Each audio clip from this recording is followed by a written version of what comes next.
ایسے لوگوں کے ذریعے سے کہ جن کی قوت ارادی ان کی نگاہوں میں بہت مرتکز ہو جاتی ہے۔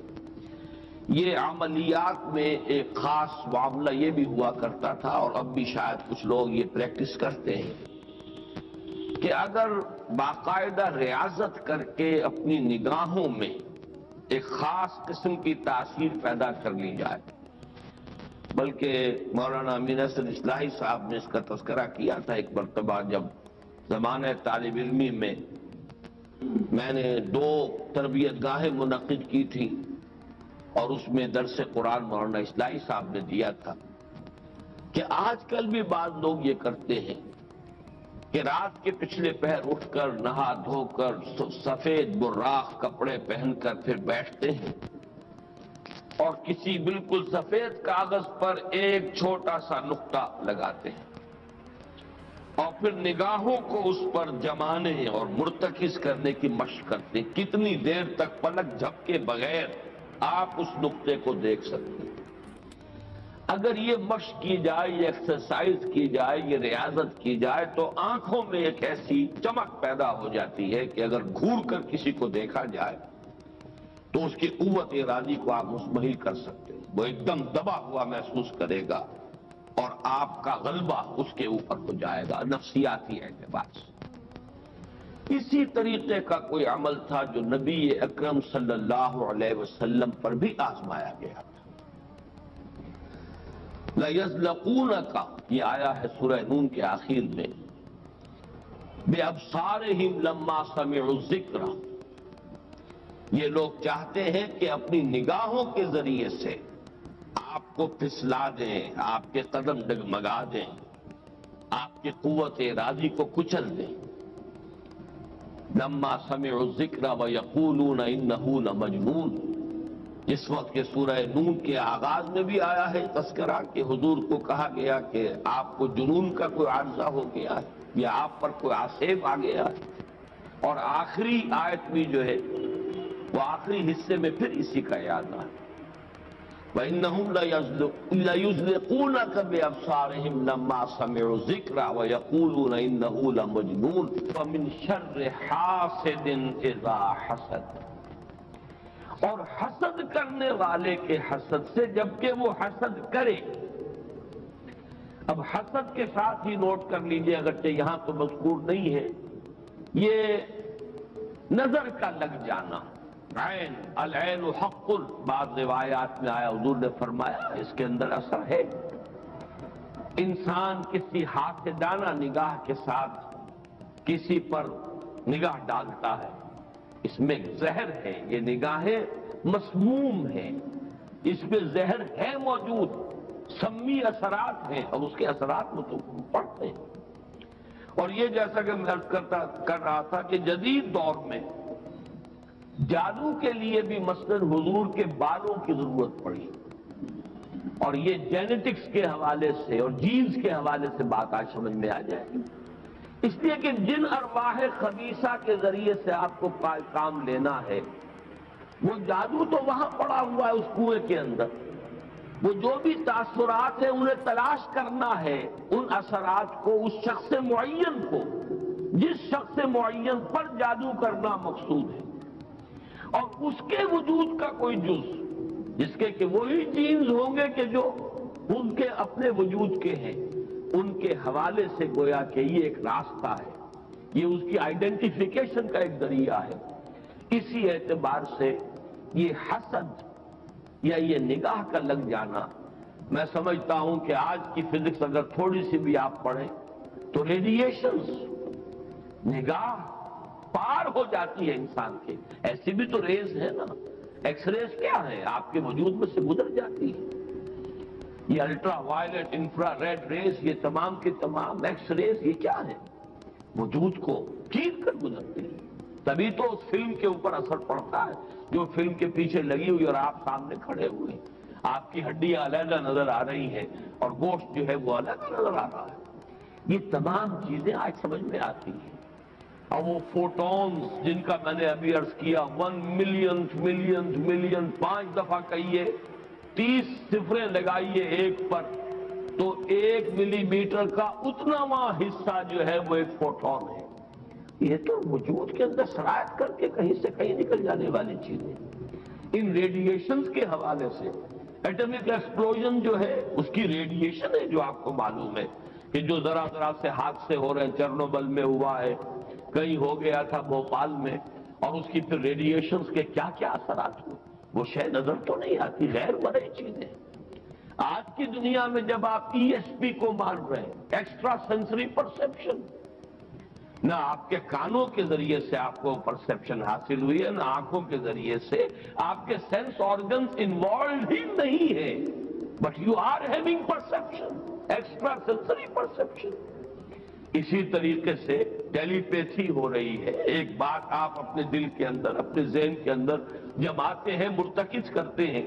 اور جس شخص کے ساتھ آپ چاہتے ہیں رابطہ، اس تک اس بات کو منتقل کر دیتے ہیں۔ یہ سب کچھ کیا ہے؟ اس کے بعد تو اس دور میں بھی اگر کوئی لوگ بات کریں، من شر حاسد اذا حسد، اور عقد کے ساتھ اس کو جوڑا گیا ہے، ومن شر النفاثات فی العقد ومن شر حاسد اذا حسد۔ لیکن محض ردیف یا قافیہ یا فواصل کی رعایت سے قرآن میں کچھ نہیں ہے، وہ اس کا ایک فیکٹر، اس کا ایک عامل ہو سکتا ہے، لیکن محض اس کی بنا پر نہیں مانا جائے گا۔ تو اس میں یقیناً کوئی اور حکمت ہے، اور وہ حکمت تقسیم کی گئی ہے۔ ہمارے مفسرین نے تو اس کو یوں بیان کیا ہے کہ ایک حسد وہ ہے کہ جو دل میں پیدا تو ہے، آدمی کے اندر ہے، لیکن یہ کہ وہ اس کو، یعنی اس کو باقاعدہ کوئی ایک ہمت کے ساتھ اور اپنے ایک عزم کے ساتھ، ارادے کے ساتھ بروئے کار نہیں لا رہا، تو اس حسد کے اثرات نہیں ہوں گے، اس سے پناہ مانگنے کی ضرورت نہیں ہے۔ میں اس کو اس انداز میں تو میرا ذہن سے قبول نہیں کرتا، اس لیے کہ حسد اگر پوٹینشلی ہے اندر تو اس کے اثرات ہوں گے، وہ ریڈیشن تو ہوگی، چاہے اس کا ارادہ ہو چاہے نہ ہو، وہ کیفیات جو ہیں وہ اس کے سانس سے، اس کی آنکھ سے، اس کے وجود سے، وہ اندر اگر زہر گھل گیا ہے تو اس کے وجود سے نکلنے والی ساری شعاعیں جو ہیں ان کے اندر وہ اثر موجود ہوگا، وہ مسموم ہوں گی، زہر ان میں ملا ہوا ہوگا، اس کے اثرات ہوں گے۔ البتہ یہ کہ اس کے 2 درجے ہم قائم کر سکتے ہیں، اور وہ یہ کہ ایک ہے غیر شعوری حسد، ابھی آپ کو اندازہ نہیں ہے، اندر ہی اندر کھچڑی پک رہی ہے، وہ اور بات ہے، لیکن جب یہ اس درجے کو پہنچ جائے کہ شعور کی سطح پر آ جائے، آپ کسی کی برائی چاہنے لگیں بالفعل، آپ چاہیں کہ اس کے اندر اگر یہ فضیلت کی بات ہے تو یہ سلب ہو جائے، اس کو پاس اگر یہ نعمت ہے تو یہ نعمت اس سے چھن جائے، مجھے مل جائے۔ یہی ہے اصل میں جس کو غبطہ اور حسد کا فرق کہا جاتا ہے، اور ایک جگہ پر حضور نے ایک حدیث میں لفظ حسد استعمال کیا ہے، لیکن مراد اس سے غبطہ ہے۔ لا حسد الا فی اثنین، کوئی حسد نہیں کیا جانا چاہیے سوائے 2 اشخاص سے، ایک وہ جسے اللہ نے علم دیا ہے اور وہ علم پھیلا رہا ہے تو اس سے بھی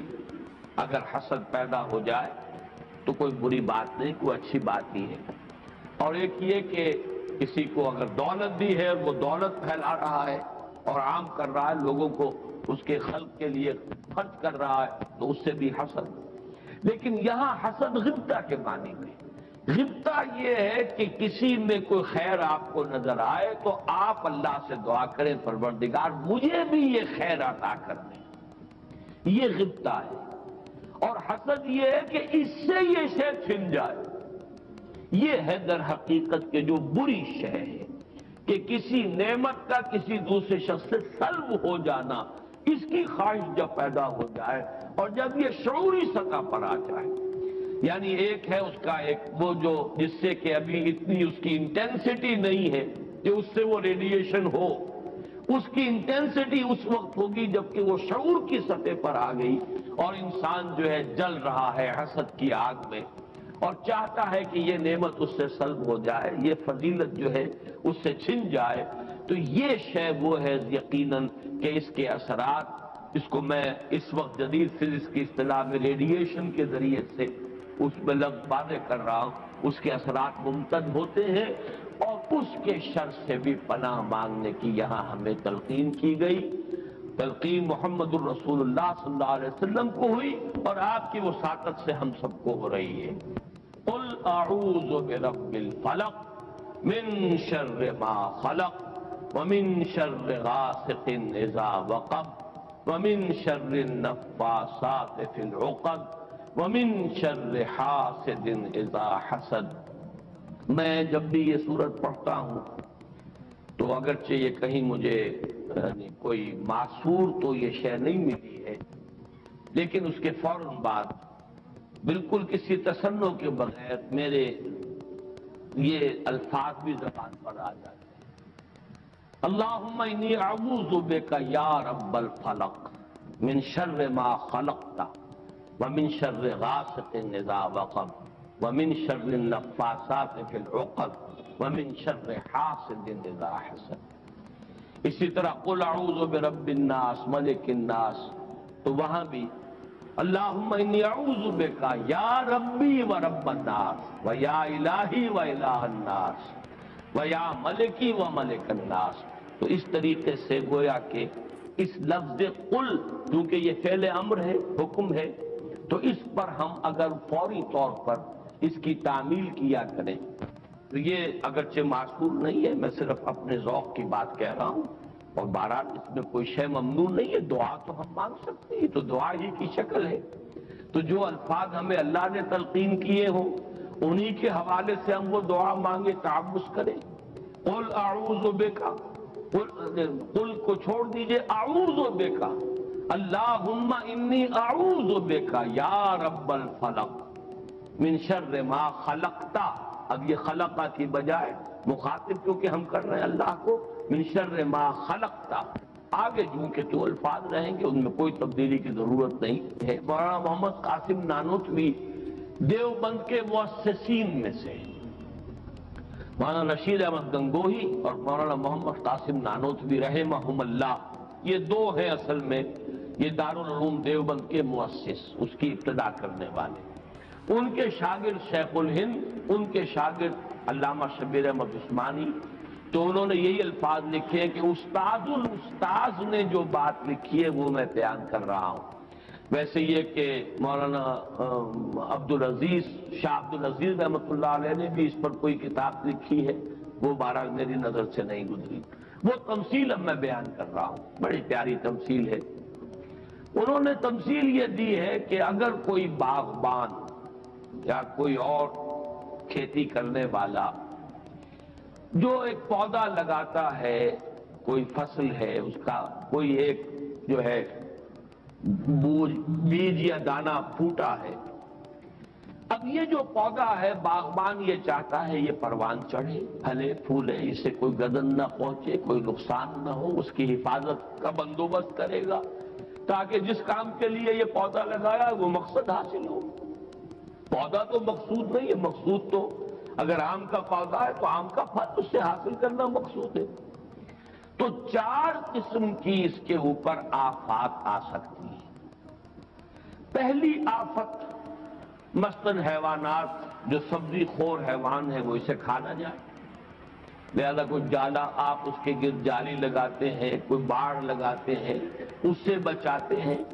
اور یہ جو جانور آ کر کھائے گا، بکری فرض یہ کھا جاتی ہے آ کر، تو یہ کوئی اس کی نیت آپ کو ضرر پہنچانے کی نہیں ہے، یہ اس کی طبیعی ایک خاصیت ہے، یہ تو اس کی جبلت ہے، یہ اس کی طبیعت ہے، اس کا تقاضا ہے، آپ سے کوئی دشمنی نہیں ہے اس سے،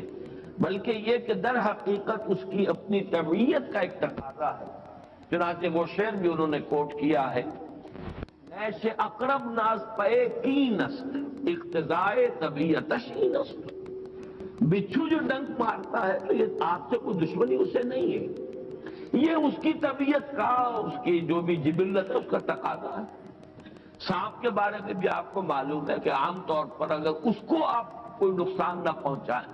پاؤں پڑتا ہے سانپ پر تو وہ ڈنک مارتا ہے اور ڈستا ہے، ورنہ عام پر تو وہ حملہ نہیں کرتا، یہ اس کے دفاع کا ایک جز ہے، اس کی خلقت کا ایک جز ہے۔ ایک خطرہ تو یہاں سے آیا، آپ نے باڑ لگا دی، آج کل جو ہے جالی لگا دی جاتی ہے لوہے کی۔ دوسرا یہ کہ اس پودے کو نشو و نما کے لیے جو چیزیں ضروری ہیں اس کی کوئی روک ہو جائے، مثلا اسے دھوپ چاہیے، کوئی ایسی چیز آڑے آ جائے کہ دھوپ کی تمازت اس تک پہنچے ہی نہ، کوئی شے ایسی سایہ کی اس کے اوپر کیے رہے، یا پانی اسے چاہیے، پانی کے سوتے خشک ہو جائے، یہ دوسری آفت ہے، پودا مرجھا جائے گا، کملا جائے گا، ختم ہو جائے گا۔ تیسری چیز یہ کہ اس پر کوئی پالا پڑ جائے، اوپر سے اولے پڑ جائے، پالا پڑ گیا، یعنی اس کی جو حرارت غریزی ہے جس سے کہ اس کی یہ پورا وجود جو ہے وہ حرارت غریزی جو ہے وہ ختم ہو جائے، اس کے نتیجے میں بھی وہ پودا ختم ہو جائے۔ اور آخری شکل یہ ہے کہ کوئی دشمن ہے حاسد اور وہ آئے اسے اکھاڑ کے پھینک دے آپ کو نقصان پہنچانے کی نیت سے۔ یہ چار آفات ہیں جو اس پودے کے اوپر ممکنہ طور پر وارد ہو سکتے، یہی چار ہیں۔ قل اعوذ برب الفلق من شر ما خلق، یہ وہ خلقت میں جو شر مضمر ہے، وہ اس کے خلقت کا جز ہے۔ نیش اقرب نصب کی نصب اقتضاء طبیعتش کی نصب، یہ تو اس کی طبیعت کا، خلقت کا، اس کا تقاضا ہے۔ دوسرا یہ ہے کہ وہ سورج ڈوب گیا، غروب ہو گیا، یا جیسے میں نے کہا تھا حیات معنوی یا حیات مادی کے لیے جو اسباب ضروری ہیں ان میں سے کسی کا سلسلہ منقطع ہو گیا، یہ ہے وَإِذْ شَرِّ غَاسِقٍ إِذَا وَقَبَ۔ تیسری چیز کہ جو در حقیقت جادو کے ذریعے سے ہوتی ہے کہ اندر آپ کے کوئی ایسی شے ہو گئی جس سے آپ کے طبائع اور قوائے طبیعت جو ہے وہ کچھ شل ہو کر رہ جائے، یہ اندر سے حرارت غریزی جیسے اس پودے کی ختم ہو گئی، پالا پڑ گیا۔ جادو کا اثر یہی ہوتا ہے۔ یتخبطہ الشیطان من المس جیسے آیا ہے کہ ایسی کیفیت ہو گئی کہ جیسے حواس پورے طور پر بجا نہیں ہے، حواس پورے طریقے سے قائم نہیں ہے، مجتمع نہیں ہے، تو یہ کیفیت جو ہے یہ ومن شر النفاثات فی العقد